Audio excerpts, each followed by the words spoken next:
제가 먼저 기도하겠습니다. 자비롭고 은혜가 많으신 하나님 감사합니다. 또 수요일 날 오전에 이렇게 함께 나와서 하나님 말씀을 들을 수 있도록 도와주심을 감사합니다. 우리의 마음을 돌아볼 수 있도록 도와주시고 우리의 마음이 하나님을 사랑하고 이웃을 사랑하는 주님의 은혜로 풍성한 사람들이 될 수 있도록 복내려 주시옵소서. 지금은 첫 시간입니다. 찬양하며 우리의 마음을 주님 앞에 올려드릴 때 주님께서 우리의 마음 가운데 성령으로 충만하게 역사하여 주시고 주님의 기쁨과 사랑을 우리 마음 가운데 가득 부어 주시옵소서. 주님께서 하실 놀라운 일들을 기대하고 소원하며 사랑과 능력 많으신 예수 그리스도 이름으로 기도합니다. 아멘. 찬송가 252장입니다.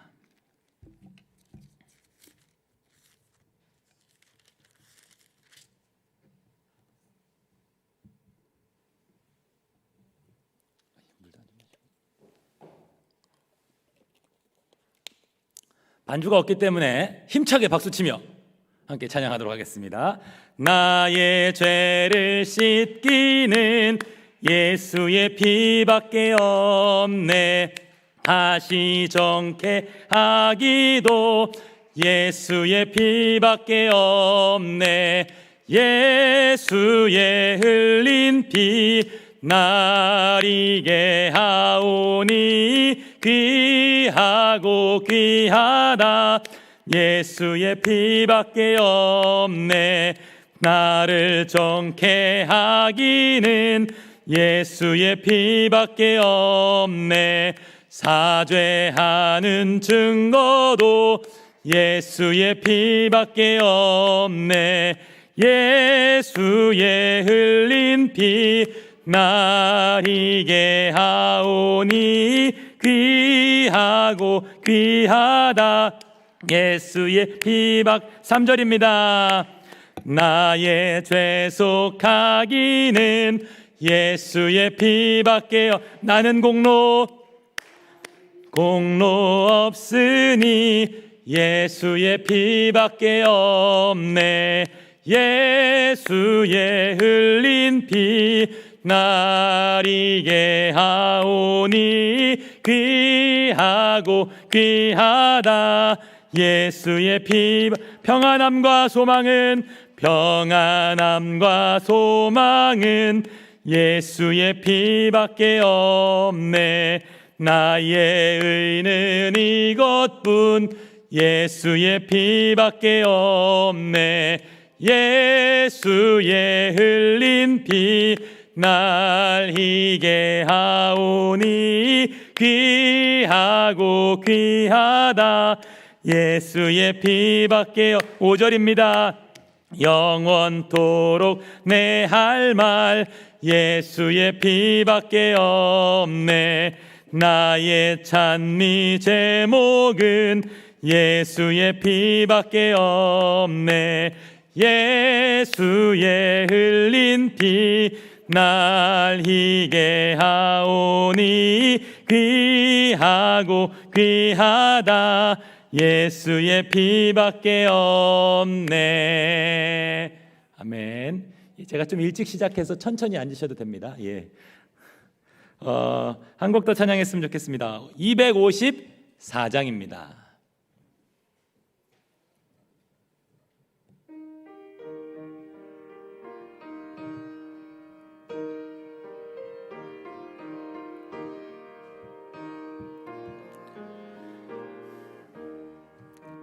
내 주의 보혈은 정하고 정하다.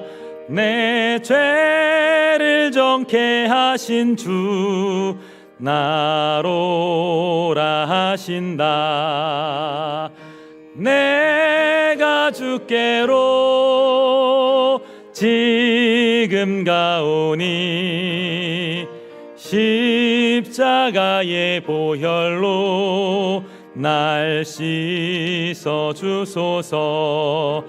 약하고 추해도 주께로 나가면 힘 주시고 내 추함을 곧 씻어 주시네. 내가 주께로 지금 가오니 십자가의 보혈로 날 씻어주 3절입니다. 나로라 하심은 온전한 믿음과 또 사랑함과 평안함 다 주려 함이라.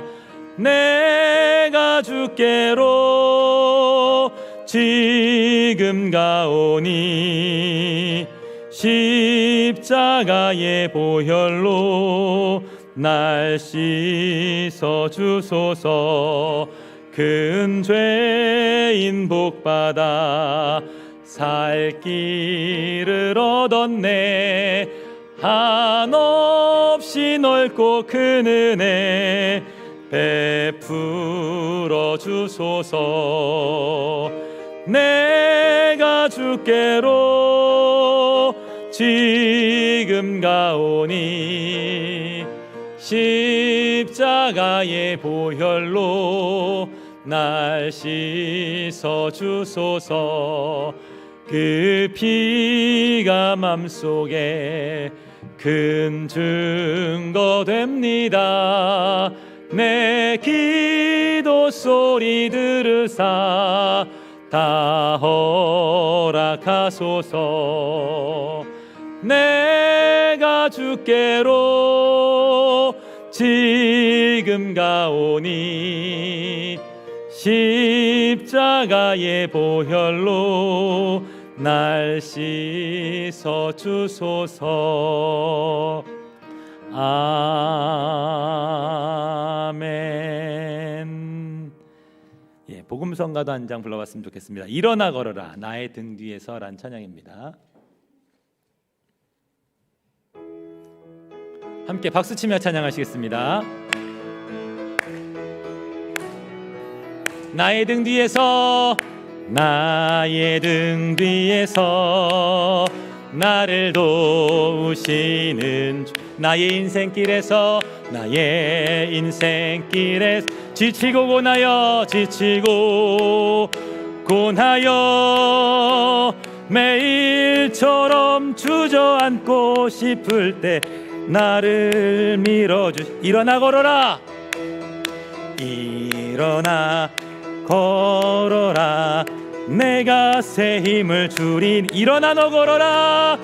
일어나 너 걸어라 내 너를 다시 한번 나의 등 뒤에서 나의 등 뒤에서 나를 나의 인생길에서 나의 인생길에서 지치고 고나여 매일처럼 주저앉고 싶을 때 나를 밀어주시. 일어나 걸어라. 일어나 걸어라 내가 새 힘을 주리니. 일어나 너 걸어라 내 너를 2절입니다. 나의 등 뒤에서 나의 등 뒤에서 나를 도우시는. 평안히 길을 갈 땐 보이지 않아도 지치고 고나여 넘어질 때면 다가와 손내. 일어나 걸어라. 일어나 걸어라 내가 새 힘을 주리니. 일어나 너 걸어라 내 너를 나의 등 뒤에서 나의 등 뒤에 나를 도우시는 주. 때때로 뒤돌아보면 여전히 계신 주. 잔잔한 미소로 바라보시며 나를 재촉하시네. 일어나 걸어라.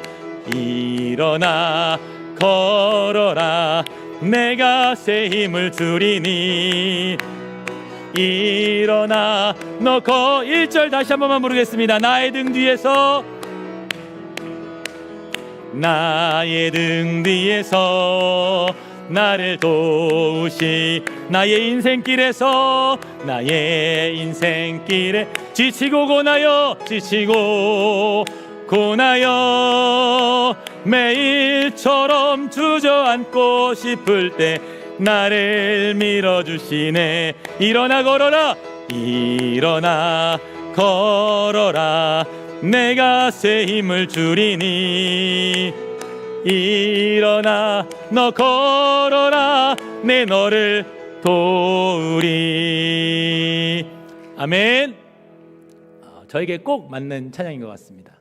제가 엄지발가락 골절이 돼서 기부스를 하고 있는데 여러분 이렇게 일어나 걷는 역사가 여러분의 삶 가운데도 넘치시기를 축복합니다. 함께 묵상 기도하심으로 수요 예배를 하나님께 드리도록 하겠습니다.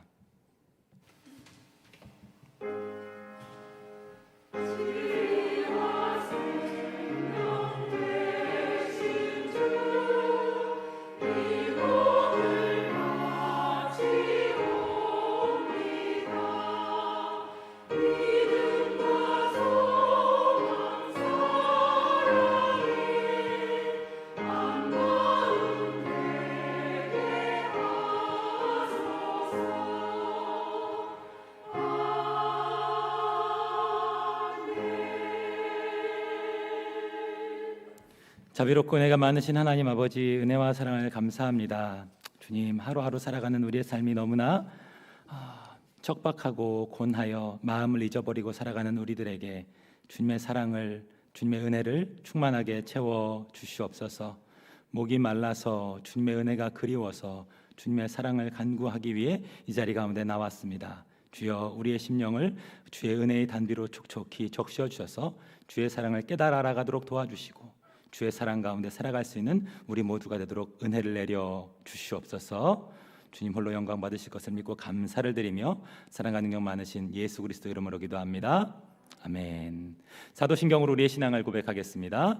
전능하사 천지를 만드신 하나님 아버지를 내가 믿사오며 그 외아들 우리 주 예수 그리스도를 믿사오니 이는 성령으로 잉태하사 동정녀 마리아에게 나시고 본디오 빌라도에게 고난을 받으사 십자가에 못 박혀 죽으시고 장사한 지 사흘 만에 죽은 자 가운데서 다시 살아나시며 하늘에 오르사 전능하신 하나님 우편에 앉아 계시다가 저리로서 산 자와 죽은 자를 심판하러 오시리라. 성령을 믿사오며 거룩한 공예와 성도가 서로 교통한 것과 죄를 사하여 주신 것과 몸이 다시 산 것과 영원히 사는 것을 믿사옵나이다. 아멘. 찬송가 214장 함께 찬양하시겠습니다.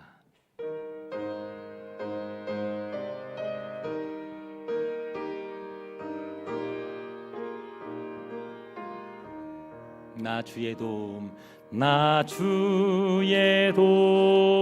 받고자 주 예수님께 빕니다. 그 구원 허락하시사 날 받아주소서. 내 모습 이대로 주 받아주소서. 날 위해 돌아가신 주, 날 위해 돌아가신 주, 날 받아주소서. 큰 죄에 빠져 영죽을 날 위해 피 흘렸으니 주 형상대로 빚으사 날 받아주소서. 내 모습 이대로 주 받아주소서. 날 위해 돌아가신 주, 날 받아주소서. 내 힘과 결심 약하여 늘 깨어지기 쉬우니 주 이름 날 받아주소서. 내 모습 이대로 주 받아주소서. 날 위해 돌아가신 주 날 받아주소서. 내 주님 서신 발 앞에 나 꿇어 엎드렸으니 그 크신 역사 이루게 날 받아주소서. 내 모습 이대로 내 모습 이대로 주 받아주소서. 날 위해 돌아가. 다시 한번 내 모습 이대로 주 받아주소서. 내 모습 이대로 주 받아주소서. 날 위해 돌아가신 주 날 받아주소서.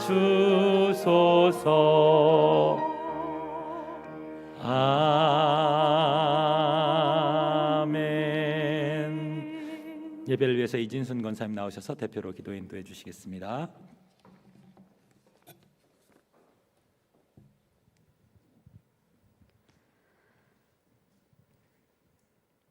사랑과 은혜가 충만하신 하나님 아버지, 참으로 감사함을 드립니다. 하나님 아버지, 결실의 계절을 맞이하여 세상을 아버지 하나님 너무나도 아름답고 많은 열매를 맺으며 이제 하나님 아버지 산천은 아름다운 모습으로 변해가고 있습니다. 그 모습을 보면서 우리들이 얼마나 아름답다고 행복하다고 부르짖지만 우리들이 얼마나 하나님 아버지 앞에 이제 하나님 아버지 이런 결실을 맺었는지 주님께서도 인간을 만드시고 참 좋았더라고 그렇게 말씀하셨는데 정말로 우리들은 하나님 영광에 얼마나 쓰임을 받았는지 얼마나 많은 열매를 하나님 아버지 앞에 맺어드렸는지 하나님 아버지 다시 한번 돌이켜볼 수 있는 저희들이 되어줄 수 있도록 도와주시옵소서. 하나님 아버지, 저희들이 너무나도 힘들고 지쳐서 주님께서 맡겨진 사명을 잘 감당하지도 못하고 하나님 한 해를 돌아보면 또 하나님 아버지 회개할 바가 너무나도 많습니다. 그러나 하나님 아버지, 저희들에게 다음 해를 맞이하면서 이제는 직분을 또 하나님 허락하실 터인데 이제는 그 직분을 받기가 너무나도 두렵고 힘들어서 또 하나님 거부할 수밖에 없었던 저희들을 용서하여 주시옵소서. 하나님 아버지, 또 하나님께서는 선한 청지기를 찾기 위하여 하나님 내일을 하나님 맡을 자를 찾기 위하여 하나님 아버지께서 그렇게 찾고 계신데도 불구하고 우리들은 그것을 외면하고 살아갈 때가 얼마나 많습니까?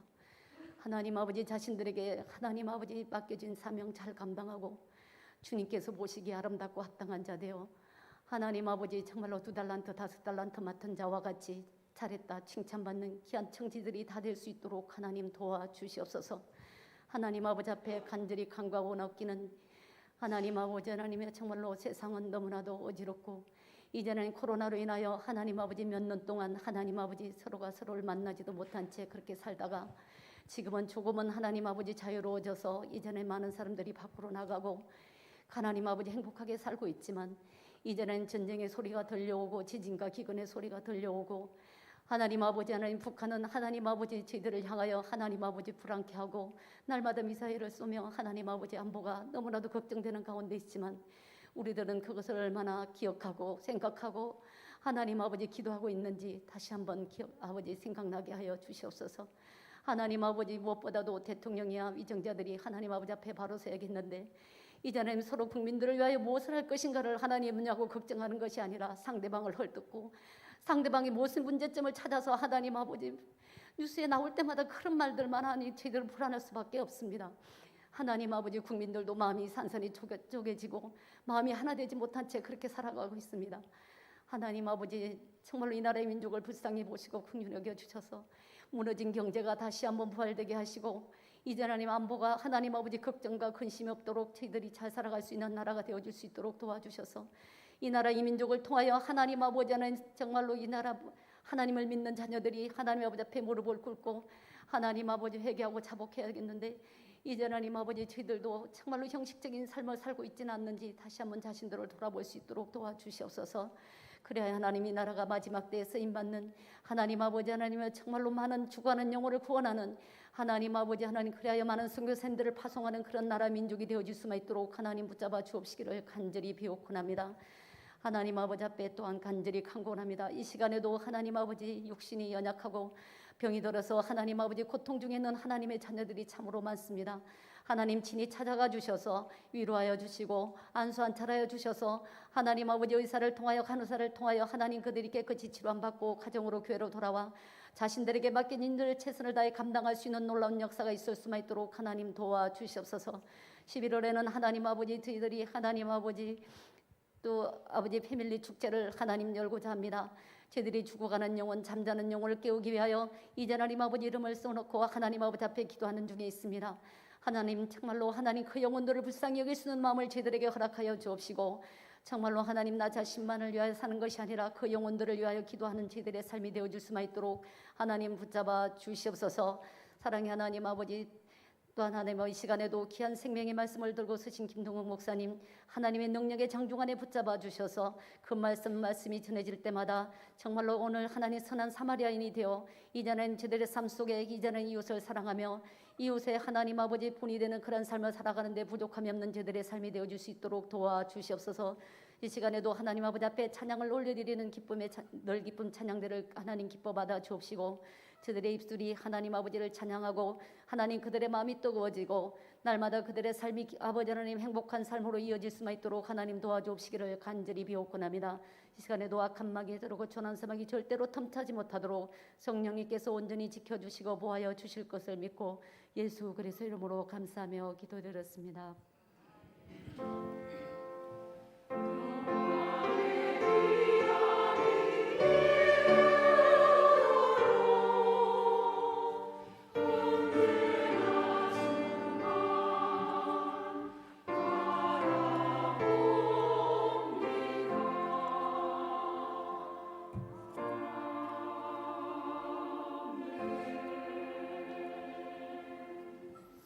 하나님의 말씀 보도록 하겠습니다. 함께 보실 하나님 말씀은 누가복음 10장 25절부터 37절까지 말씀입니다. 누가복음 10장 25절부터 37절까지의 말씀을 한 목소리로 봉독하도록 하겠습니다. 예수께서 이르시되 율법에 무엇이라 기록되었으며 내가 어떻게 읽느냐 대답하여 이르되 내 마음을 다하며 목숨을 다하며 힘을 다하며 죄송합니다. 26절부터 제가 읽었습니다. 잠시만요. 25절부터 다시 보도록 하겠습니다. 함께 읽겠습니다. 어떤 율법 교사가 일어나 예수를 시험하여 이르되 선생님 내가 무엇을 하여야 영생을 얻으리이까? 예수께서 이르시되 율법에 무엇이라 기록되었으며 내가 어떻게 읽느냐? 대답하여 이르되 내 마음을 다하며 목숨을 다하며 힘을 다하며 뜻을 다하여 주 너의 하나님을 사랑하고 또한 내 이웃을 내 자신같이 사랑하라 하였나이다. 예수께서 이르시되 내 대답이 옳도다. 이를 행하라. 그러면 살리라 하시니 그 사람이 자기를 옳게 보이려고 예수께 여짜오되 그러면 내 이웃이 누구니이까? 예수께서 대답하여 이르시되 어떤 사람이 예루살렘에서 여리고로 내려가다가 강도를 만나매 강도들이 그 옷을 벗기고 때려 거의 죽은 것을 버리고 갔더라.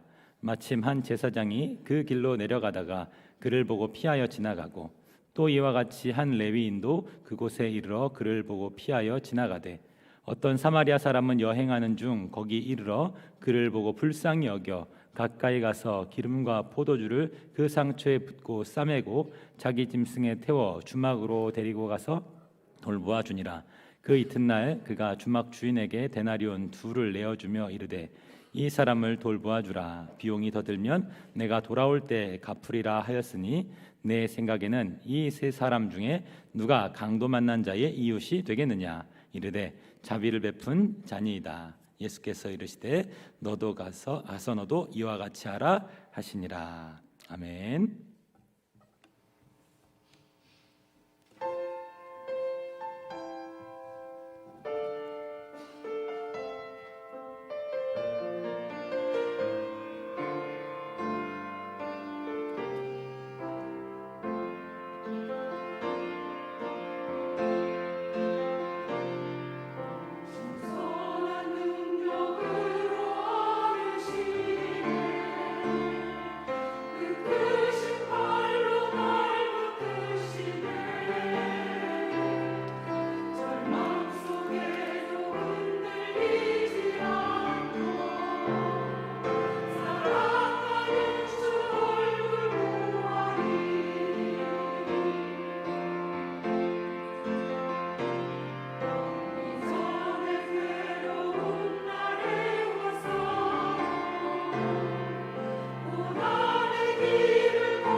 너무 귀한 찬양 감사합니다. 교회 소식 전해드리겠습니다. 예배 안내입니다. 일상 회복 준비와 정부가 정한 방역 지침을 준수하며 온전한 예배로의 회복을 기대하는 마음으로 예배에 참여해 주시길 바랍니다. 주님 사랑 이웃 사랑 광고입니다. 이번 주 오후 예배죠. 주님 사랑 이웃 사랑 중 치유가 넘치는 교회 나눔의 시간이 있습니다. 강사는 제가 진행하게 될 거고요. 치유가 넘치는 교회 교재를 가져와 주시기를 바랍니다. 구역장 모임 안내입니다. 구역장 성경 공부가 있습니다. 구역장님들의 많은 참석을 바랍니다. 매주 수요일과 주일 오후에 2층 커뮤니티 센터 2층에서 진행되어집니다. 교구전도 교육부 전도입니다. 매주 화요일부터 금요일까지 교구전도와 토요일 교육부서 전도가 있습니다. 전도를 위해 많은 관심과 적극적인 참여를 부탁드리며 자세한 일정은 각 교구장 또 교육위원회에 문의를 부탁드리겠습니다. 신임 서리집사 임명교육 신청 광고입니다. 2023년 신임 서리집사 임명을 위한 교육이 다음과 같이 진행됩니다.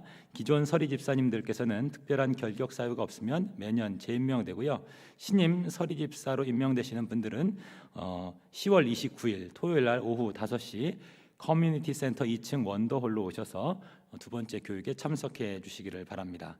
뉴패밀리 전도축제 광고입니다. 10월 6일, 13일, 20일 3주간 전도축제를 진행합니다. 이번 전도축제엔 코로나로 그동안 나오지 못했던 성도님들과 장결자들을 위한 초대의 시간을 가지려고 하니까요. 많이 참석해 주시고 전도 명함을 제작하고 있습니다. 사무실로 문의를 부탁드립니다. 외부 활동을 위해서 교회 차량을 이용하시는 기관 및 부서는 사무실에 위치된 외부 활동 기록 카드를 작성해 달라고 하는 광고 내용이 있었습니다. 잠시 기도하겠습니다. 사랑과 은혜가 많으신 하나님 아버지, 은혜와 사랑을 진실로 감사를 드립니다. 매일매일 영광의 그날을 기대하는 삶이 되어지기를 소원합니다. 하지만 하나님, 우리에게 놓여져 있는 삶은 결코 만만치 않아서 하루하루 정신없이 살아가는 우리의 모습들을 보게 되어집니다. 세월이 너무 빨라 화살같이 지나가며 어느새 이렇게 나이 먹은 또 늙어버린 우리의 모습들을 발견할 때 우리의 마음이 어렵고 힘들 때가 참 많이 있습니다. 주님께서 우리의 삶의 이유가 되어주시고 사명이 되어주시고 힘과 능력이 되어주셔서 이 빠른 세월을 아버지여 허무함 속에 살아가는 것이 아니라 주님 주시는 사랑과 기쁨 속에 살아갈 수 있는 복된 날이 될 수 있도록 또한 힘차게 살아갈 수 있도록 주께서 은혜의 은혜를 더하여 주시옵소서. 세월의 이 모든 흐름보다 더 크신 하나님의 은혜로 살아가는 우리 모두가 되기를 소원하며 사랑과 능력 많으신 예수 그리스도 이름으로 기도합니다. 아멘. 오늘 말씀의 제목은 선한 사마리아인의 비유입니다. 여러분, 선한 사마리아인의 비유 이야기를 혹시 알고 계십니까?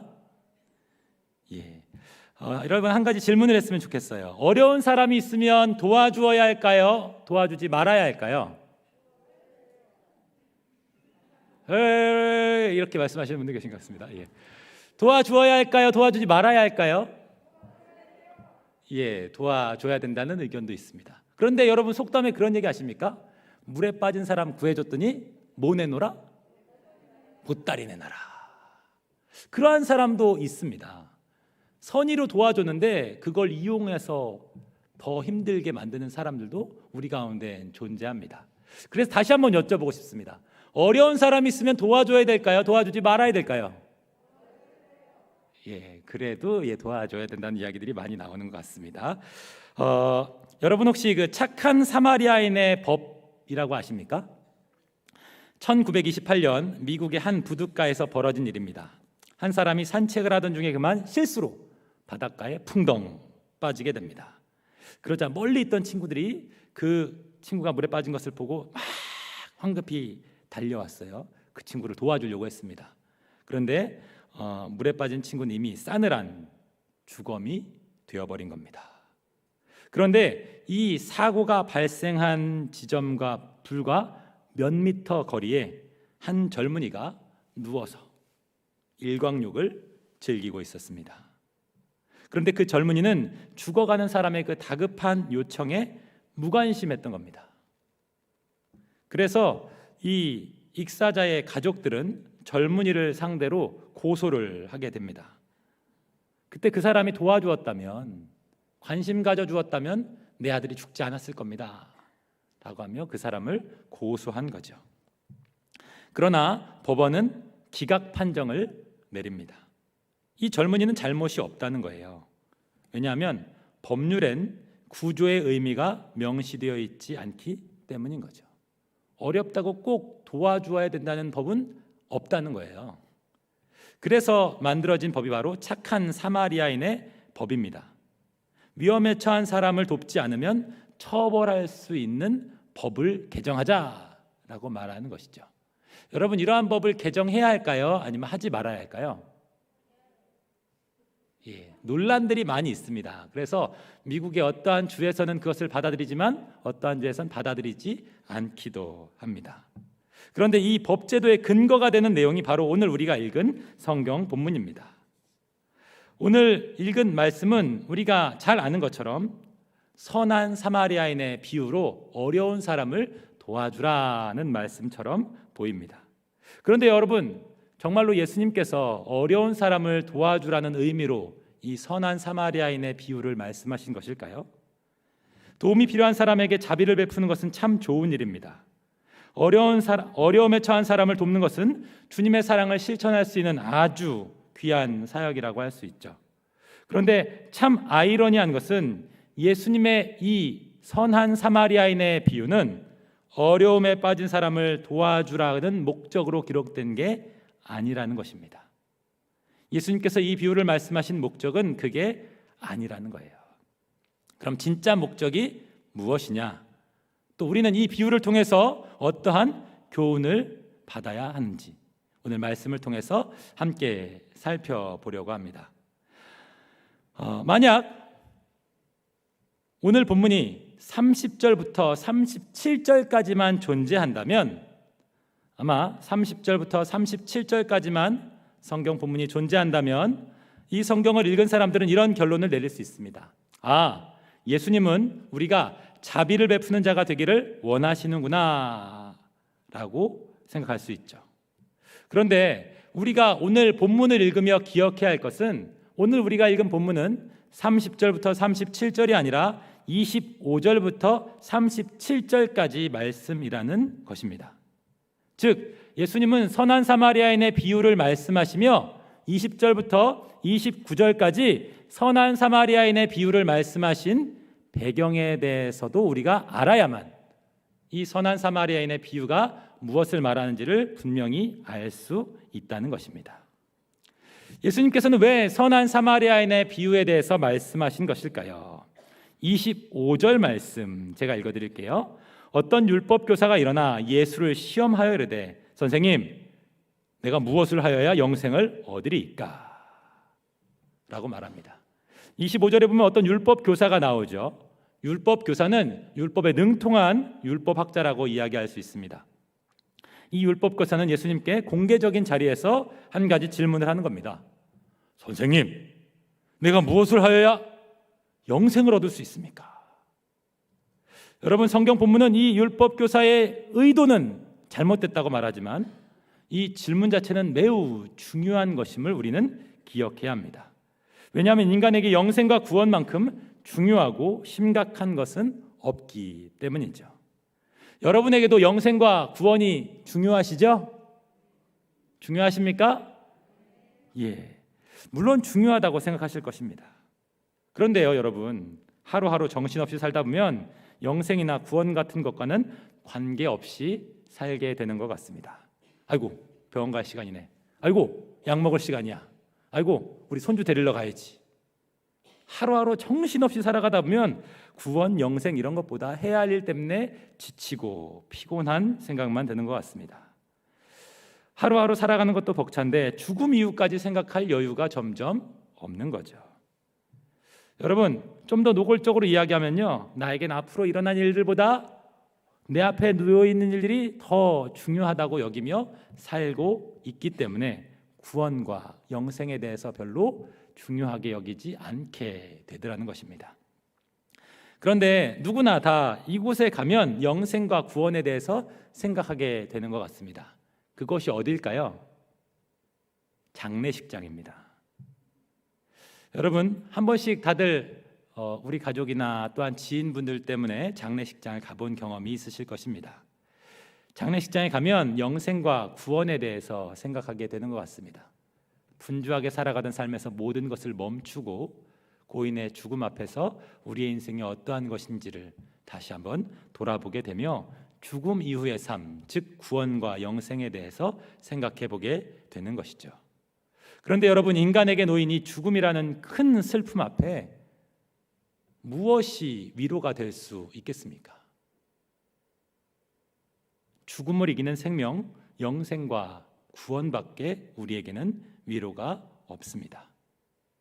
이곳에 모여서 그리고 영상으로 예배하는 여러분, 오늘을 위한 삶이 아니라 영원을 위한 삶을 살아가시기를 바랍니다. 나의 마음을 이 세상이 아니라 저 천국에 두고 살아가시기를 바랍니다. 왜 그래야 합니까? 바로 그러한 자들만이 영원한 생명을 준비하며 살아가기 때문입니다. 너무나 바쁜데요? 너무나 힘든데요? 예, 맞습니다. 그런데요, 그것은 오늘을 살아가기 때문이고 오늘을 중요하게 여기기 때문입니다. 여러분, 오늘 본문에 등장하는 유대인은요, 율법 교사는 영원과 구원을 위해 살아가는 사람이었습니다. 또한 그것을 중요하게 여기며 오늘을 살았던 사람인 것이죠. 오늘을 열심히 살지 말라고 말하는 것이 아닙니다. 우리의 삶에 더 중요하게 여겨야 할 것들을 중요하게 여기며 살아가야 한다는 것입니다. 왜요? 그렇지 않으면 길을 잊어버리기 때문이죠. 그렇다면 율법 교사의 말처럼 우리는 무엇을 해야 영생을 얻을 수 있을까요? 이 질문에 대해서 예수님은 이렇게 대답하십니다. 누가복음 10장 26절 말씀 한 목소리로 읽어보겠습니다. 시작. 예수께서 이르시되 율법에 무엇이라 기록되었으며 내가 어떻게 읽느냐. 예수님 참 이상하지 않으십니까? 질문을 했는데 답변을 해주시는 게 아니라 오히려 율법 교사에게 되물으세요. 그러자 율법 교사는 아주 놀라운 대답을 합니다. 27절 말씀이죠. 제가 읽어드릴게요. 대답하여 이르되 내 마음을 다하며 목숨을 다하며 힘을 다하며 뜻을 다하여 주 너의 하나님을 사랑하고 또한 내 이웃을 내 자신같이 사랑하라 하였나이다. 여러분, 뭔가 이상한 점을 발견하셨습니까? 이 율법 교사는 예수님께 영생과 구원에 대해서 질문을 하기 위해서 찾아왔어요. 그런데 율법에는 어떻게 기록되어 있고 너는 그것을 어떻게 읽느냐라고 말하니까 27절처럼 대답하더라는 거예요. 여러분, 그렇다면 이 사람은 답을 모르고 예수님께 질문하는 것입니까? 답을 알고 예수님을 질문하는 것입니까? 예, 난 이런 답을 알고 있는데 예수님도 이걸 알고 있을까? 라고 생각하며 예수님께 질문하는 것입니다. 여러분, 예수님을 시험하는 것은 바로 이러한 것 같습니다. 시험은 유혹, 이러한 의미들도 있지만 문맥 속에서 드러나는 시험이라고 하는 단어가 사용된 의미를 생각해 보면요, 이 율법 교사는 답을 알고 있으면서 모르는 척하며 예수님이 알고 있는지 떠보는 것, 이것이 예수님을 시험하는 태도라고 말할 수 있습니다. 예수님 이것을 알까? 예수님 이것을 할 수 있을까? 라고 생각하는 것, 그것이 예수님을 시험하는 태도입니다. 이 율법 교사는 신명기 6장 5절 말씀과 레위기 19장 18절의 말씀을 함께 이야기하는 것입니다. 율법에 대한 완벽한 요약 그리고 핵심을 정확하게 말한 것입니다. 예수님도 율법 중에 가장 큰 계명에 대해서 말씀하실 때 뭐라고 말씀하셨습니까? 하나님 사랑과 이웃 사랑을 말씀하셨는데 이 율법 교사도 똑같은 것을 말하는 것입니다. 여러분, 정말 대단한 것이죠. 그는 이러한 놀라운 지식을 가지고 있는데요, 이러한 지식을 예수님을 시험하는데 사용하고 있었던 것입니다. 그런데 예수님을 시험하는 자가 성경에 또 등장합니다. 누구입니까? 사단 마귀입니다. 사단 마귀도 예수님을 시험했고요, 이 율법 교사도 동일하게 예수님을 그렇게 시험하고 있는 것입니다. 여러분, 우리의 지식이, 우리의 태도가 올바른 것처럼 보인다 할지라도 우리가 하나님을 시험하는 태도로 주님 앞에 나아갈 수 있음을 기억하시기를 바랍니다. 나를 하나님보다 더 높은 자리에 두고 하나님을 내려다보며 하나님 이렇게 하실 수 있을까? 하나님 이것은 알까? 주님이 내 마음을 아시겠어? 내 상황을 아시겠어? 내가 이렇게 어려운데 주님이 내 마음을 아셔?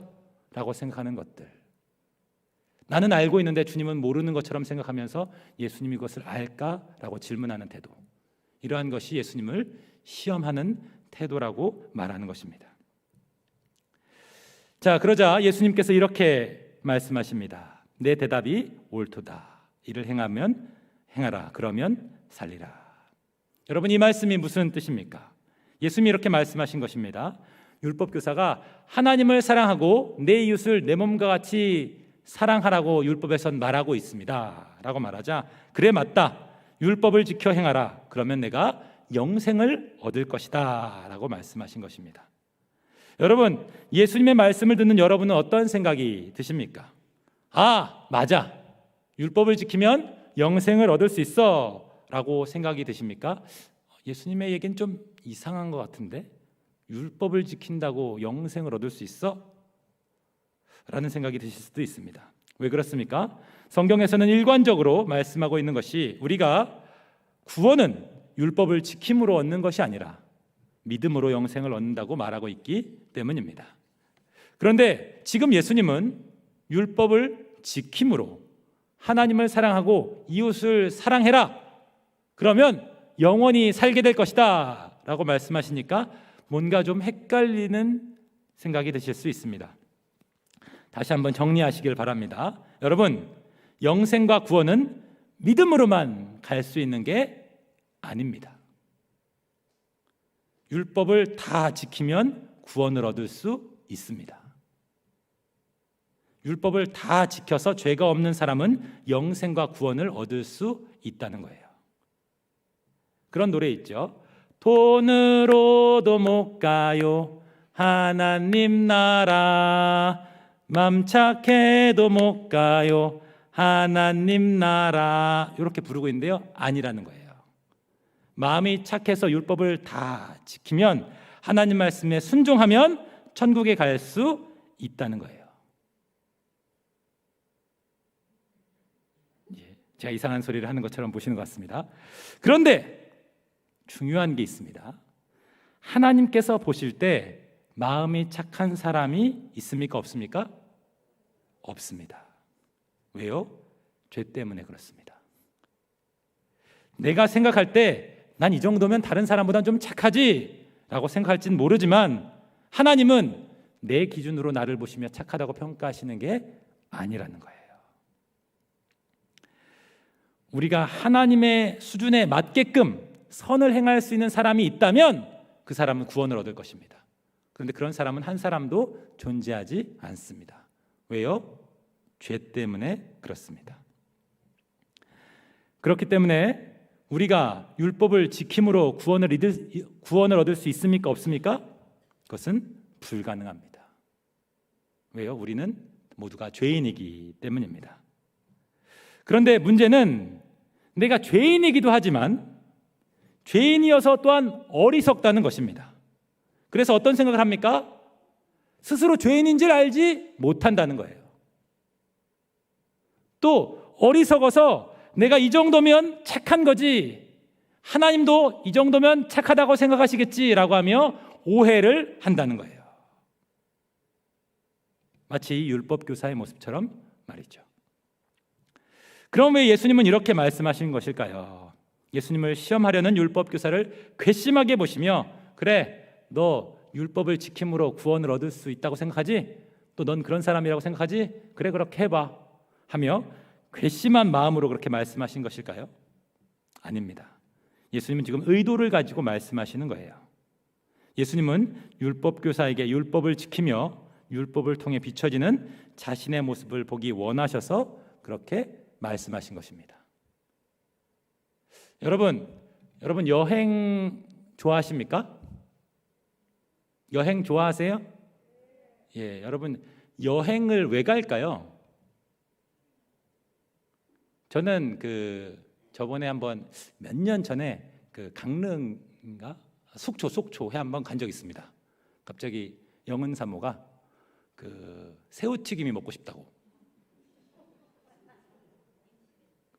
임신한 건 아니었습니다. 예. 그래서 속초를 갔습니다. 그리고 그걸 먹고 그냥 왔어요. 2-3시간 걸려가지고. 예. 여행은 목적을 이루기 위해서 가는 것처럼 생각하는 경우들이 있습니다. 그런데요, 그 김창욱 씨인가요? 그분이 그런 얘기를 하더라고요. 여행은요, 그 여행을 가는 이유는 그 여행을 할 때만 드러나는 자신의 모습을 발견할 수 있기 때문에 여행을 한다라고 말해요.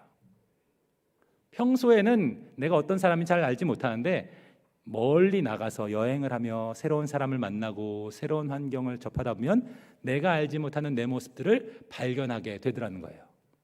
그러한 나를 돌아보기 위해, 발견하기 위해 여행을 한다라고 그렇게 말하는 이야기를 들은 적이 있습니다. 그런데 여러분, 율법도 마찬가지라는 거예요. 여러분, 우리가 우리 자신을 안다라고 말하지만요, 우리는 우리 자신을 잘 알지 못합니다. 마치 이 율법을 지킬 때만 드러나는 우리의 모습들이 존재하더라는 거예요.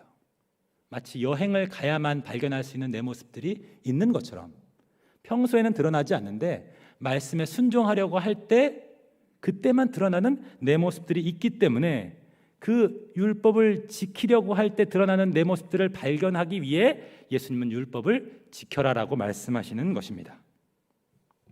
그리고 그러한 모습들로 율법 교사가 정직하게 자신의 모습을 똑바로 봤다면 자신이 그 율법을 온전히 지키지 못했음을 인정했을 것입니다. 하나님을 온 마음 다해 사랑하지 못했음을 알고 이웃을 자기 자신과 같이 사랑하지 못했음을 깨달았을 것입니다. 그러면 예수님을 찾아와서 묻겠죠. 내가 어떻게 영생을 얻을 수 있습니까? 가 아니라 주님 어떡합니까? 제 힘으로는 말씀에 순종할 수가 없어요. 어떻게 영생을 얻을 수 있겠습니까? 라고 하며 주님을 의지하고 신뢰했을 것입니다. 그런데 이 율법교사는 어떻게 반응합니까? 누가복음 10장 29절, 그 사람이 자기를 옳게 보이려고 예수께 여짜오되 그러면 내 이웃이 누구니까? 그는 사람들 앞에서 자신을 옳게 보이려고 합니다. 자신이 율법을 잘 지키고 있음을, 그래서 하나님이 영생을 주신다면 자신이 그 영생을 받기에 합당한 사람임을 보여주려고 합니다. 자신은 율법이 명령하는 모든 것들을 다 지키는, 하나님을 사랑하는 사람, 또한 다른 사람들을 사랑하는 이웃사랑에도 문제가 없는 사람이라고 생각했던 것이죠. 그래서 내가 얼마나 다른 사람보다 더 넓은 범위의 이웃들을 사랑하는지에 대한 것들을 이야기하고 싶어서, 그러면 내 이웃이 누굽니까? 라고 여쭤봤던 것 같아요. 아마 이 사람은 다른 유대인들보다 더 넓은 범위의 사람들을 사랑했던, 이웃사랑을 실천하는 사람이었던 것 같습니다. 그런데 우리는 여기서 당대 유대인들이 생각했던 이웃의 개념을 생각해 볼 필요가 있습니다. 그들은 우리가 생각하는 것처럼 이웃을 생각하지 않았습니다. 그들은 내 이웃이 될 만한 사람, 내 이웃이 될 만하지 않은 사람을 구분했습니다.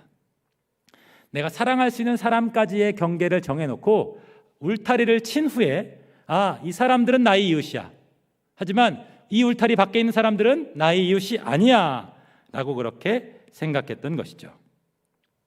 울타리 안에 있는 사람들은 어떤 사람들일까요? 기본적으로 유대인들, 또 유대교로 개종한 사람들이 울타리 안에 있는 사람들이었습니다.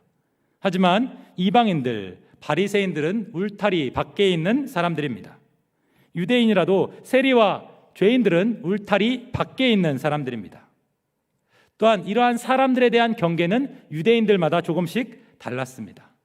그런데 이 율법교사는 자신이 좀 더 넓은 울타리를 가지고 있음을 자랑하려고 예수님께 누가 내 이웃입니까? 라고 질문을 했던 것이죠. 여러분, 유대인의 이러한 방식들이라면 이웃 사랑하기가 쉬울까요? 어려울까요? 내가 좋아하는 사람은 내 이웃이야, 저 사람은 내 이웃이 아니야, 하나님이 이웃을 사랑하라고 하셨지, 그럼 나 이 사람들을 사랑하면 되겠지 라고 생각하는 방식.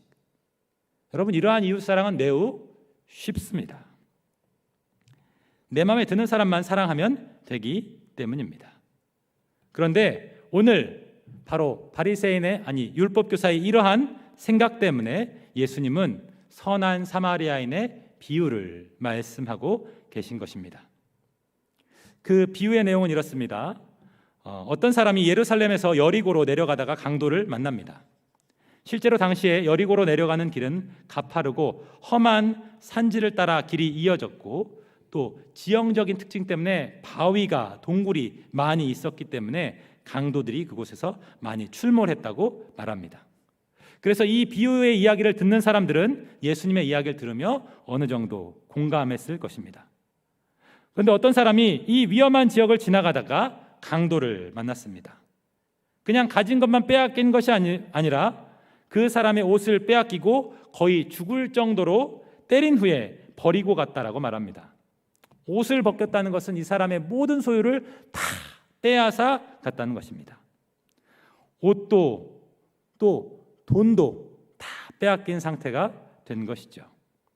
이 사람은 또한 죽을 정도로 심각하게 매를 많이 맞았기 때문에 스스로 지금의 상황들을 탈출할 힘도 없습니다.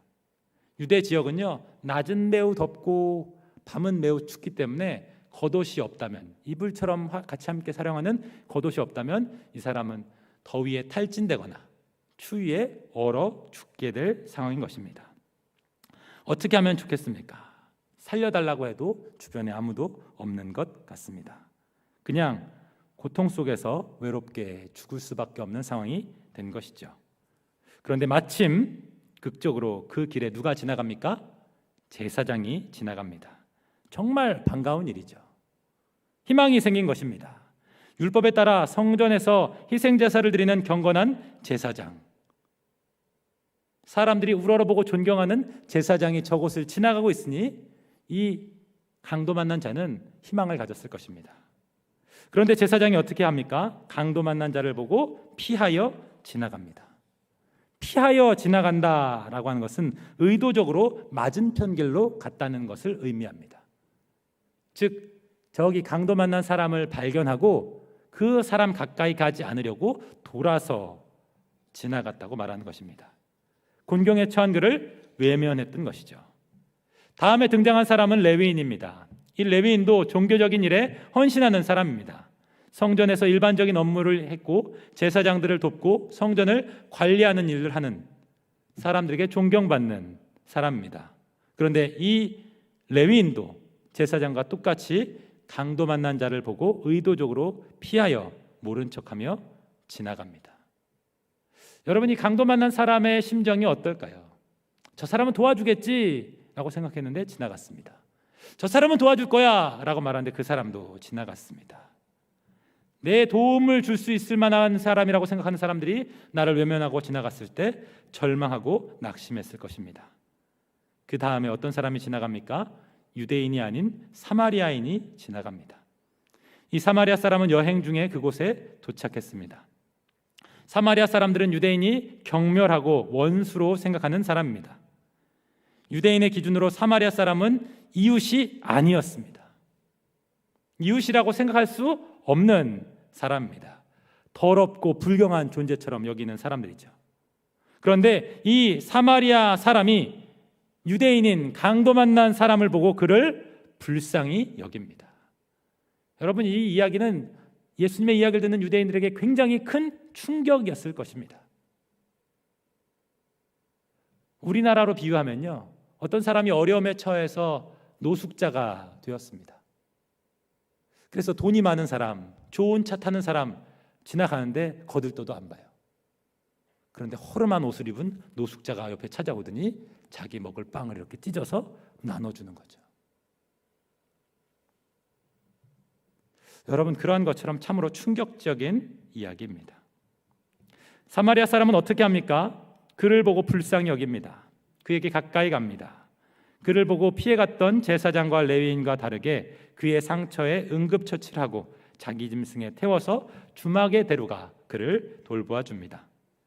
그냥 맡기고 떠난 것이 아니라 하룻밤을 머물며 그를 간호해주고 다음날 아침 일찍 강도 만난 자를 보살필 수 있도록 주인에게 데나리온 둘을 주면서 돌보아 주기를 부탁합니다. 또 혹시 돈이 더 들면 내가 돌아와서 돈을 주겠다고 그렇게 이야기합니다. 이 사마리아 사람은 자신이 알지도 못하는 사람을 위해서 자신의 수고와 자신의 시간과 자신의 물질을 희생한 것입니다. 이 사마리아 사람에게는 유대인이냐 사마리아 사람이냐 이런 것이 더 중요한 것이 아니었던 것이죠. 이 사람은 도와줘도 되는 사람, 도와주면 안 되는 사람이라고 생각하는 사람이 아니었던 것입니다. 예수님은 이 비유를 마치시고 율법 교사에게 질문하십니다. 내 생각에는 이 세 사람 중에 누가 강도 만난 자의 이웃이 되겠느냐? 여러분, 율법 교사는 예수님께 뭐라고 질문했습니까? 내 이웃이 누굽니까? 라고 물어봤는데 예수님은 그 질문을 바꿔서 너는 누가 이 강도 만난 자의 이웃이 되겠느냐라고 물으시는 거예요. 도움이 필요한 자의 이웃이 되겠느냐? 그것이 바로 이웃 사랑을 구분하는 사랑이라고 말씀하시는 것입니다. 이 사람은 내 이웃이야. 그러니까 사랑해도 돼. 이 사람은 내 이웃이 아니야. 그러니까 사랑하지 않아도 괜찮아. 라고 말하는 것은 이웃 사랑의 올바른 모습이 아니라는 것입니다. 누군가 어려움에 처해 있을 때 그 사람을 돕는 것, 그것이 바로 이웃 사랑이라고 말씀하시는 것이죠. 율법교사는 사람들을 이웃과 이웃이 아닌 사람으로 구분시키며 율법의 말씀을 제한시켰고 또 그 제한시킨 말씀에 순종하며 나는 이렇게 율법을 지키고 있으니까 나는 구원받아 마땅한 사람이야 라고 하며 자신의 의를 높이는 사람이었습니다. 그런데 예수님은요, 율법의 기준을 올바로 말씀하시며 아니야, 율법이 말하는 것은 그것이 아니야. 참된 하나님 사랑, 이웃 사랑은 이러한 것이다 라고 하며 이 선한 사마리아인의 비유에 대해서 말씀하신 것입니다. 여러분, 누가 이러한 사랑으로 이웃을 사랑할 수 있겠습니까? 잠시 동안에는 가능합니다. 단회적으로는 가능해요. 하지만 지속적으로 사랑하는 것은 참으로 쉽지 않습니다. 누가 하나님의 이러한 이웃 사랑의 기준에 이를 수 있습니까? 만약 영생이 나의 노력으로 행함으로 얻어야 한다면 우리는 절대 불가능하다는 것입니다. 하지만 이러한 사랑을 이루신 분이 계십니다. 누구이십니까? 바로 예수 그리스도이십니다. 그분은 자비로 우리에게 영생을 허락하셨고 또한 우리를 불쌍히 여기셨습니다. 마치 강도 만난 자에게 선한 사마리아인이 찾아와서 그를 돌봐주고 그를 치료해 주었던 것처럼 강도 만나 죽을 수밖에 없는 그러한 우리 죄인들에게 예수님께서 선한 사마리아인처럼 찾아오셔서 우리에게 영생을 주셨다는 것입니다. 또한 우리는 그러한 사랑을 받은 사람이라고 이야기하는 것이죠. 나를 살리시기 위해 예수님께서 자신의 생명을 내어주시는 그 사랑, 우리는 그 사랑을 받은 자들입니다. 그 은혜로 구원을 얻은 자들입니다. 그리고 그 은혜가 우리를 바꿉니다. 우리의 사랑을 바꿉니다. 우리의 생각을 변화시킵니다. 그 생명이 우리를 새롭게 하는 것입니다. 여러분, 생명이 없을 때 율법은 그저 지켜야 할 무거운 저주와 짐처럼 느껴집니다. 하지만 하나님의 생명을 얻은 자들에겐 이 율법이 하나님께 기쁨이 되어지는 통로라고 하는 것을 알고 말씀에 지키는 것을 기뻐합니다. 왜요? 하나님을 사랑하기 때문입니다. 또한 예수님의 그 선한 사마리아인 같은 그 십자가 사랑을 받은 사람은 그 사랑으로 다른 사람을 사랑할 수 있습니다. 왜요? 주님의 사랑이 우리 안에 넘치기 때문입니다. 그리고 그러한 사람만이 참된 영생을 얻은 사람이며 또한 우리에게 그렇게 행하라고 주님이 말씀하고 계신 것입니다. 여러분, 그런데 여러분은 그렇게 행하고 계십니까? 우리의 모습들을 다시 한번 돌아볼 수 있었으면 좋겠습니다. 교회에 보면요, 가끔 오시는 노숙자분이 계십니다. 그 신봉팔이라는 이름을 교회에서 지어주신 것 같습니다. 싱가포르를 가고 싶다 자꾸 얘기를 하시고 컴퓨터를 사달라고 말씀하시는 분이십니다. 저도 기초생활수급자로 살아보기도 했고 또 정부의 복지정책의 도움들을 많이 받은 기억이 있어서 그분을 볼 때 안타까운 마음이 조금 들었습니다. 그리고 그분이 정부의 지원을 받으면 저렇게 길거리에서 잠을 자지 않아도 되는데, 도움을 구걸하며 살지 않아도 되는데 라는 생각들이 들어서 그 사람을 데리고 동사무소를 갔습니다. 그런데 이 동사무소에 갔더니 이 사람의 주민등록 번호가 신분증 자체가 아예 없다는 거예요. 그래서 경찰을 불러서 신원조회를 했는데 경찰도 잘 알지 못하겠다고 그렇게 말하는 겁니다. 그래서 이제 그러면 어떻게 됩니까? 물어봤더니 구청에 데려가야 된대요. 그분이 굉장히 냄새가 많이 나가지고 여기서부터 그 안양 5동에 있는 동사무소까지 걸어서 갔었는데 구청까지 또 걸어가기 너무 힘든 거예요. 그래도 이웃 사랑을 실천해야지라고 생각해서 이제 데려가려고 했더니 이분이 자꾸 신분증을 만들고 자신의 신원을 확인하는 부분에 있어서는 굉장히 꺼려하면서 도망을 쳤습니다. 그래서 이렇게까지 도와야 되나라는 생각들이 들어서 저도 고생하고 집으로 돌아왔습니다. 그리고 그분이 또 와서 도와달라고 하는 겁니다. 제 마음에 어떤 마음이 들었을까요? 괘씸한 마음이 드는 겁니다. 내가 도와준다고 해도 도움도 안 바라면서 또 도와달라 그러네. 이 사람 참 답이 없네. 이 사람은 도와주면 안 되는 사람이야 라는 제 안에서의 선이 생기더라고요. 그 사람을 나는 나름대로 도왔어 라고 말하며 스스로를 의롭게 생각하기 시작하는 거예요. 그리고 합리화하고 변명하는 거죠. 내가 이렇게 이 사람 도우려고 했는데 이 사람 도움을 받지 않더라고요 라고 말하는 겁니다. 그런데요, 오늘 설교 말씀을 이렇게 준비하는데 오늘 아침 그분이 어제였구나. 어제 그분이 왔다 가시는 겁니다. 마음이 어려웠습니다. 누가 그 사람의 이웃이 되겠느냐라는 그 말씀. 나는 그 사람의 이웃이었을까? 를 생각해 보았습니다. 나는 내가 율법이 원하는 또한 의롭다고 생각하는 부분에 행동들은 하고 있지만 그것이 과연 사랑일까? 아니면 자기 의일까? 그분이 오시면 찾는 사람이 있습니다. 5층 권사님을 찾습니다. 왜요? 그래도 불쌍하게 여겨서 먹을 걸 좀 주시거든요. 또 필요한 옷 같은 게 있으면 챙겨주시기도 합니다.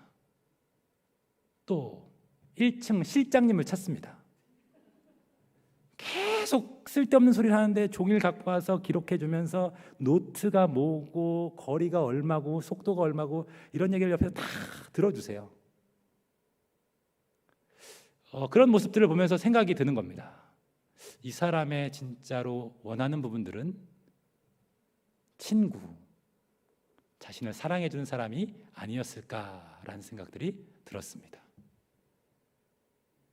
제 마음속엔 그 사람을 향한 사랑보다 선을 행해야 한다는 의무, 그리고 그것을 했다라고 말하는 자신의 의가 있는 반면 그분들은 아무것도 바라지 않고 베풀어주고 있었던 것이죠. 담임 목사님께서 그런 말씀을 하셨습니다. 구제는 밑 빠진 독에 불 붙기 같다고. 그런데 그 일을 계속 하겠다고 하셨던 말씀이 기억납니다. 여러분은 이웃을 사랑하십니까?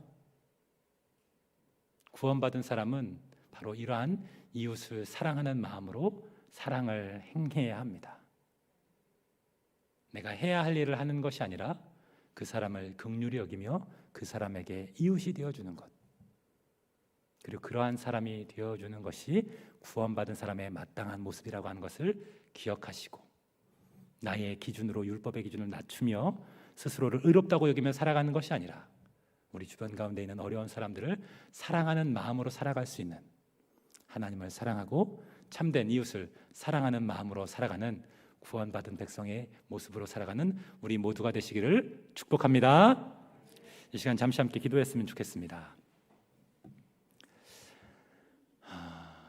여러분의 마음은 어떻습니까? 여러분, 불법이 성하면 사랑이 식어진다라는 말씀처럼 사랑하기 참으로 힘든 때를 살아가고 있는 것 같습니다. 순수한 마음으로 도와주지만 이용당할 때도 있고 상처받을 때도 있고 속은 적도 많아서 이제 누군가를 사랑하는 것이 쉽지 않아지고 또 스스로의 의에 빠져서 내가 이 정도 했으면 됐지라고 말하는 모습들도 있지 않습니까? 스스로 정당화할 수는 있는데요, 그렇게 살아가다 보면 우리의 마음이 어느샌가 딱딱한 화석처럼 굳어져 버리는 것 같습니다. 이 시간 함께 기도하실 때 주님, 내 모습들을 돌아보기를 원합니다. 나는 선한 사마리아 같은 예수님의 그 사랑과 은혜를 입은 사람인데 나는 그렇게 다른 사람을 사랑하고 있습니까? 주님, 내 마음이 굳어져 있다면, 어느새 율법의 규정만을 지키며 스스로를 의롭다고 말했던 이 율법 교사와 같은 모습들로 변해져 있다면 그저 교회 왔다 돌아가는 사람, 스스로를 의롭다고 여기는 사람이 아니라 진정으로 주님의 사랑과 그 따스함을 느끼고 그 따스한 사랑으로 누군가를 사랑할 수 있는 참된 하나님의 사랑과 이웃사랑을 실천할 수 있는 우리 모두가 되게 해달라고, 우리의 마음을 변화시켜달라고 이 시간 함께 기도하시겠습니다. 기도하겠습니다. 자비롭고 은혜가 많으신 하나님 아버지, 은혜와 사랑을 감사합니다. 주님, 선한 사마리아인의 비유를 통하여서 아버지, 우리가 정말로 하나님을 사랑하고 이웃을 사랑하는지에 대해서 살펴보았습니다. 주님, 아버지, 자기의 의로 아버지 율법의 규정들을 지키며 사랑하고 있다고 말하고 있지는 않습니까? 스스로 의롭다고 여기고 있지는 않습니까? 정말 사랑을 알고 있습니까? 사랑을 하고 있습니까? 우리 마음 가운데 긍휼히 여기는 마음들이 있습니까?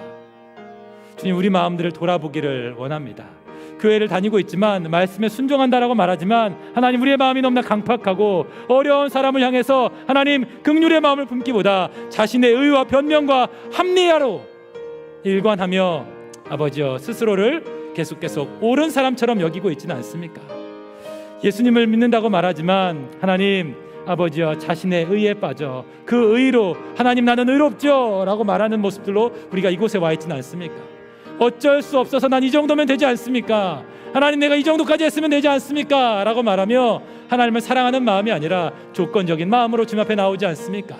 이 정도 했으면 다른 사람보다 많이 한 거지 라고 말하며 스스로 합리화하고 있지 않습니까? 주님, 우리 안에 참된 사랑이 무엇인지를 발견할 수 있도록 주여 도와주시고, 주님, 우리 안에 참된 사랑을 실천할 수 있는 은혜를 허락하여 주시옵소서. 하지만 하나님, 우리가 사랑을 실천하려고 하면 우리 안에 사랑이 없음을 발견하게 되어집니다. 하나님, 우리 안에 얼마나 이기적이고 계산적이고 아버지여 그만한지 우리의 모습들을 보게 되어집니다. 마치 율법 교사의 모습이 나의 모습 같은 것들을 너무나 많이 발견하게 되어집니다. 주여, 그래서 주의 은혜가 필요합니다. 주여, 우리를 도와주시옵소서. 주님, 우리는 사랑할 수 없는 자들입니다. 하나님을 사랑할 수도 이웃을 사랑할 수도 없는 자들임을 고백하며 나아가오니 주의 그 긍휼의 은혜로 우리를 품어주시고 안아주셔서 우리의 마음을 변화시켜 주시고 주의 사랑으로 충만하게 채워 주시옵소서. 그 사랑을 느끼기를 원합니다. 그 사랑 속에 살아가기를 원합니다. 주의 사랑과 은혜를 우리 마음 가운데 가득가득 채워주셔서 그 사랑으로, 그 따스함으로 아버지와 이웃을 사랑할 수 있는 우리 모두가 되도록 도와주시옵소서. 자비롭고 은혜가 많으신 하나님 아버지, 은혜와 사랑을 감사합니다. 오늘 선한 사마리아인의 비유의 말씀을 통하여서 우리 자신의 모습들을 돌아보기를 소원합니다. 주님, 내가 할 수 있는 일들을 하며 스스로를 의롭다고 여겼던 아버지 율법 교사처럼 우리 또한 내가 할 수 있는 수준의 신앙생활을 하며 나는 할 거 했다라고 말하며 자신을 의롭다고 여기고 있지는 않습니까? 또한 하나님, 이웃사랑을 향하여서 내가 할 수 있는 수준의 사랑을 하며 아버지 그것이 의로운 것이라고 여기고 있지는 않습니까? 주님, 진정한 사랑을 실천할 수 있는 우리가 될 수 있도록 주여 도와주시옵소서. 우리 안에 사랑이 없습니다. 우리 안에 사랑이 필요합니다. 주여, 우리의 모습들을 솔직히 돌아보고 고백하오니 강팍하고 메마르고 교만한 우리의 마음에 예수 그리스도의 십자가의 보혈을 충만하게 채워주셔서 그 모든 강팍함이 녹게 도와주시고 그 모든 인색함이 사라지도록 도와주시고 그 모든 교만함들이 다 무너질 수 있도록 은혜를 내려 주시옵소서. 우리의 제자들의 발을 씻기셨던 예수님, 우리를 구원하시기 위해 하늘 보좌에서 내려오신 예수님, 우리를 살리시기 위해 자신의 생명을 내어주셨던 그 사랑이 우리 마음 가운데 충만하기를 원합니다. 해야 할 것이어서 하는 것이 아니라 주님을 사랑해서 예배하고 주님을 사랑하기에, 또한 그 사랑을 받은 자들이기에 이웃을 사랑할 수 있는, 사랑 때문에 살아가는 우리 모두가 될 수 있도록 주여 도와주시옵소서. 우리의 마음 가운데 주의 사랑과 은혜가 충만하기를, 또한 그래서 그 사랑과 은혜를 주변 가운데 흘려보낼 수 있는 사랑의 사람이 되기를 소원하며 사랑과 능력 많으신 예수 그리스도 이름으로 기도합니다. 아멘.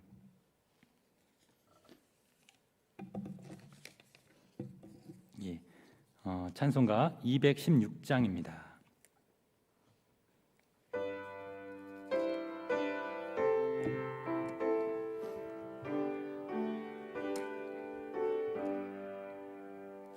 성자의 귀한 몸 날 위하여 버리신 그 사랑 고마워라. 내 머리 숙여서 주님께 비는 말 나 무엇 주님께 바치리까. 지금도 날 위해 간구하심 이 옅은 믿음이 아옵나니. 주님의 참사랑 고맙고 놀라워 찬송과 기도를 쉬지 않네. 주님의 십자가 나도 지고 신실한 믿음과 마음으로 형제의 사랑과 친절한 위로를 네게 나 베풀게 하옵소서. 만 가지 은혜를 받았으니 내 평생 슬프나 즐거우나 이 몸을 온전히 주님께 바쳐서 주님만 위하여 늘 살겠네.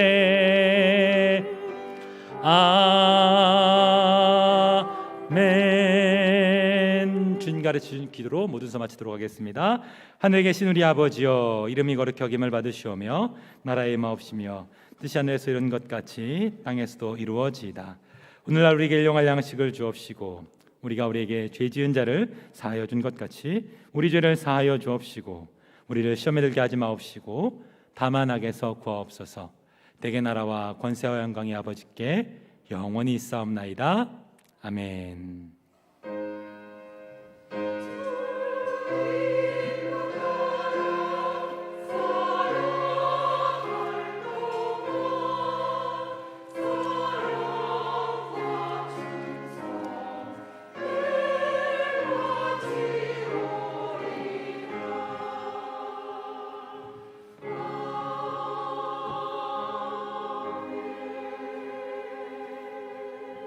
예배를 마쳤습니다. 평안히 돌아가시길 바랍니다. 커뮤니티 센터 2층에서는 구역장 성경 공부를 또